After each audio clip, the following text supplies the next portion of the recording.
My name is Isaac Vargas. I'm a second year. I double major in political science and journalism, and I'm from Aurora, Colorado.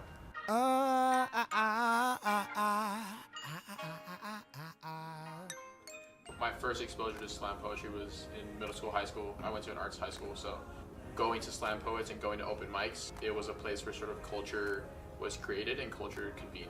But the way that you structure the poem, the way that you perform it, the way that you bring it all together, it does this really remarkable thing where I believe it can touch the human heart in a way that most things can't. Because I do think there's a lot of emotion involved in slam poetry. You're bringing a lot of life to words that otherwise would not convey much. And I think on a campus where minorities sort of struggle to express their culture or have their culture be represented, I just feel like I have an obligation to use the talents that, God has given me and the passions that I have to say, let me share with anyone in the audience sort of how I see the world. We have a beautiful community of students of color on campus, but I do feel like we sort of stick to ourselves. I still feel like there's still that barrier in terms of how we can express ourselves and how other communities can sort of feel like they're welcome in our spaces, if that makes sense. It takes time and it takes sort of vulnerability both on their end and on our end, but we all listen to the same music. You love R&B, rock, whatever it is. We have a lot of common things in culture that we like that I think can hopefully at one day just sort of bring those together.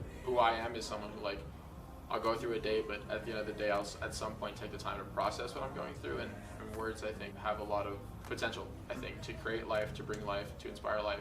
And you see that through some of the greatest speakers. I have a poster of MLK in my room. For me personally, just being a person of faith, that inspires me a lot because he was a man of God, but he spoke to so many people and people of so many backgrounds. I think that's something that I'm put on this earth to do is to share my faith, but also be as inclusive as possible and just be honest with people enough so that they can sort of get what I'm getting and vice versa. I want to hear people too. I want to hear what they have to say. I want to hear what they have to share and create. So yeah, if this is just a stepping stone, then so be it. I think I just want to inspire other people if I can.